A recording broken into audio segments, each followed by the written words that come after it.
आज दानपेट्या त्या ओपन झालेल्या आहेत आणि आजची रक्कम जी कॅशमध्ये रक्कम होती ती 8,60,000 रुपये आणि चिल्लर आहे ते आपण 10 लाख रुपये पकडूयात।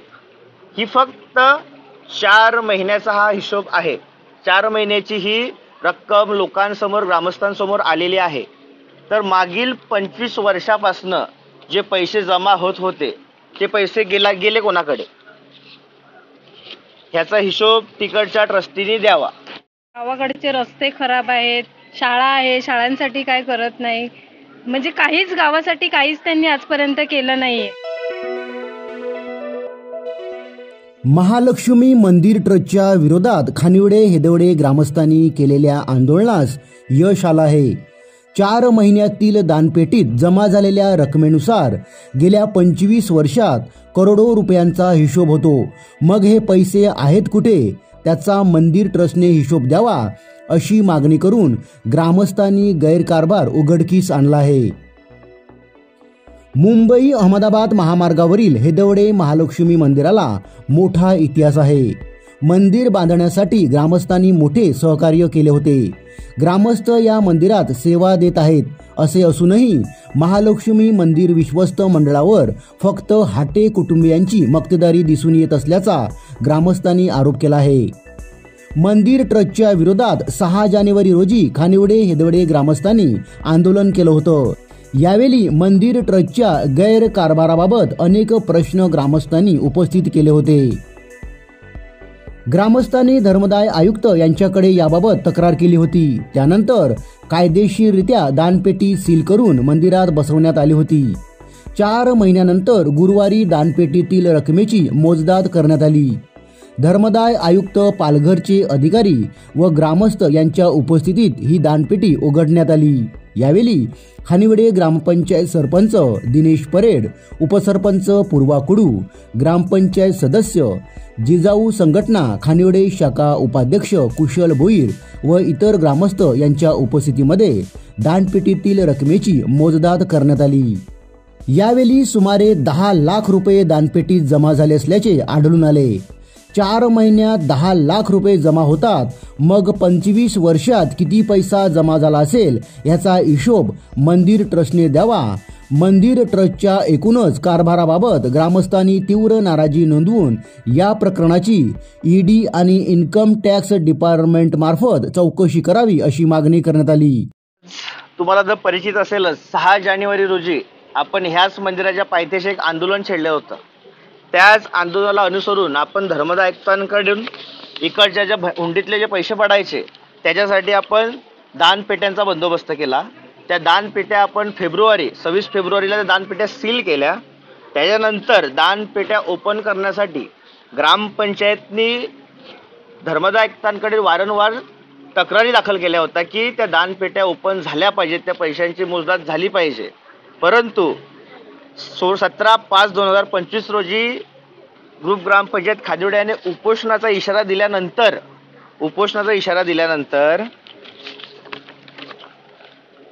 29/5/2025 रोजी धर्मदाय आयुक्तांनी एक ऑर्डर काढली, चॅरिटी कमिशनरने एक ऑर्डर काढली की विश्वस्त आणि जे अधिकारी जे आलेले होते, अधीक्षक नारकर मॅडम आणि उमरे सर यांच्या मार्गदर्शनाखाली आज दानपेट्या त्या ओपन झालेल्या आहेत आणि आजची रक्कम जी कॅशमध्ये रक्कम होती ती 8,60,000 रुपये आणि चिल्लर आहे ते आपण 10 लाख रुपये पकडूयात। ही फक्त 4 महिन्याचा हा हिशोब आहे। 4 महिन्याची ही रक्कम लोकांसमोर ग्रामस्थांसमोर आलेली आहे। तर मागील 25 वर्षापासून जे पैसे जमा होत होते ते पैसे गेले कोणाकडे, ह्याचा हिशोब तिकडच्या ट्रस्टीने द्यावा। आणि ह्याच्यावर तुम्ही ट्रस्टी बघितले तर ऑन पेपर ह्याच्यावर ट्रस्टी आहेत। 1 नंबरला आहेत राकेश दत्तात्रय हाटे, ते आहेत वसईचे, सुधीर शशिकांत धुरी ते आहेत वसईचे, जिग्ना राकेश हाटे त्या आहेत वसईच्या, नम्रता कोकानी त्या आहेत वसईच्या। मग हे सांगतायत पब्लिक ट्रस्ट ही तर आहे यांची फॅमिली ट्रस्ट। मग ह्या पैशातनं ह्यांनी प्रॉपर्ट्या खरेदी केल्या आहेत की ह्यांनी काय केलंय हे लोकांसमोर आणावं। आमच्या समस्त नागरिकांनी ज्या वेळेस आंदोलन इथं केलं त्यावेळेसपासनं हे ट्रस्टी इथे गैरहजर राहतात, इथे कोणालाही फेस करत नाही आहे. ग्रामपंचायत आज कम से कम 1 ते 1.5 वर्ष ग्रामसभेला यांना बोलवते, फेस करायला तयार नाही आहेत. ते कोणत्याही प्रकारचं उत्तर देत नाही आहेत. यांना गेल्या 1 महिना अगोदर चॅरिटी कमिशनरने यांना आणखीन एक ऑर्डर दिली आहे. चॅरिटी कमिशनरने एक ऑर्डर दिलं आहे की तुमचा मंदिराचा जो खर्च आहे तो दरमहा जो खर्च आहे तो आमच्याकडे तुम्ही अर्ज करा, त्याला आम्ही मान्यता देतो. परंतु इकडचे ट्रस्टी कोणत्याही प्रकारचा अर्ज दाखल करत नाही आहेत. त्यांना लोकांना गावकऱ्यांना त्रास द्यायचा आहे आणि फक्त मंदिरातले येणारे पैसे दर शुक्रवारी घरी घेऊन जायचे आहेत. आमचा गावकऱ्यांचा एवढाच सवाल आहे, जर चार महिन्याचा हिशोब हा जर 10 लाखाचा होत असेल, वर्षाचा होतो 25 लाख, तर मग 26 वर्षाचा हिशोब गेला कुठे? हा जातो करोडोच्या घरात. आम्ही तुमच्या पत्रकारांमार्फत प्रशासनाकडे एकच मागणी करतो की तुम्ही एकदम चौकशी करून हे जे 4 ट्रस्टी मी बोललोय, पुन्हा एकदा सांगतो, हे ट्रस्टी कोण? राकेश दत्तात्रय हाटे, त्यांचे पार्टनर सुधीर शशिकांत धुरी, त्यांच्या मिसेस जिग्ना राकेश हाटे आणि त्यांची बहीण नम्रता एच खोकानी, यांची ही पब्लिक ट्रस्ट आहे. यांनी इथे लोकांना एकदम वेठीस धरलेला आहे.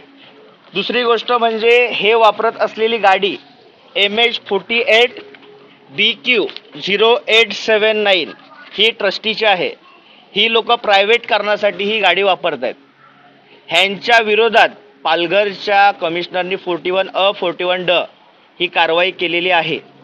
तरी जिथपर्यंत निकाल लागत नाही तिथपर्यंत मंदिराच्या नावावर असलेली गाडी ही शासनाने जमा करून घ्यावी आणि जो मंदिरामध्ये चाललेला आहे तो गैरप्रकार थांबवावा. तुम्हाला सांगतो, हे जे फाडतात, ही जी बुकं फाडतायत ही सर्टिफाय केलेली नाही आहेत. तुम्ही बघू शकता, ह्याच्यावर कोणत्याही गव्हर्नमेंटचा याच्यावर स्टॅम्प नाही आहे. कोणताही याच्यावर गव्हर्नमेंटचा स्टॅम्प नाही आहे. हे 101चं बुक आहे, 101 रुपयाचं. याच्यामध्ये 501 आहे, 2001 आहे. अशी बुकं कितीतरी फाटली असतील. बुकं फाटली 5, फक्त पैसे अकाउंटला जमा केले 3 बुकांचे कोणाला माहिती आहे. सरकार दप्तरी तर नोंद नाही आहे. मग हा पैसा गेला कुठे? त्यांनी हिशोब द्यावा. आमच्या गावकऱ्यांची तीच मागणी आहे. आणि देवीच्या बाबतीत पूर्ण सोनं दागिनं आहे ते गावकऱ्यांसमोर त्यांनी दाखवावं की मेल्ड करून विकलंय. ह्याची आम्हाला गावकऱ्यांना आता शंका येत आहे. गावाकडचे रस्ते खराब आहेत, शाळा आहे, शाळांसाठी काय करत नाही. म्हणजे गावासाठी काहीच त्यांनी आजपर्यंत केलं नाहीये. स्वतः पाण्यासाठी पण त्यांनी ग्रामपंचायतला फोन करून पाणी मागवले. विचार करा ना, ते त्यांचं म्हणजे मंदिरासाठी पाणी नाही करू शकत. त्यांचं ते पाणी आहे गटाराचं पाणी, ते पूर्ण इकडे मंदिराच्या इथे गटाराचं पाणी येते. ते पाणी बाहेर काढण्यासाठी तो सुद्धा गटार त्यांनी बांधलेला नाहीये. तेवढं पण नाही करू शकत, तर मग काय उपयोग आहे ना? एवढा पैसा तुमच्या मंदिरात दानपेटीत येतो, मग तो काहीतरी गावासाठी करा. आमची काहीच मागणी नाही, फक्त गावात सुधारणा करा. एवढे तांदूळ वगैरे खराब होतात ना, तेच तांदूळ गोरगरिबांना द्या. आमच्या गावात नका देऊ, पण गरीब लोकांना तर देऊ शकतात ना. फेकण्यापेक्षा, ते खराब होऊन जाण्यापेक्षा गरीब लोकांना वाटून द्या. एवढीच मागणी आमची गावकऱ्यांची, तेवढं पूर्ण करा.